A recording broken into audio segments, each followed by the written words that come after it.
Ferrium X OY, yəni dəmir X OY birləşməsində dəmirin kütlə payını 70% olduğunu deyir və X plus Y cəmini soruşur bizdən. Deməli, burada air dəmir 56, air oksigen də 16. Buradan X bölü Y cəmi omega X bölünsün air X'dir. Omega Y böl air Y'dir. Buradan da omega X, yəni dəmirin kütlə payı 70'dir. Airi 56'dır. Oksigenə biri 70'dirsə digərinə 30 düşür. Bölünsün 16.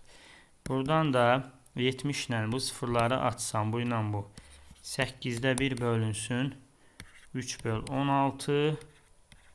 Hər tərəfi 16'ya vursam 2.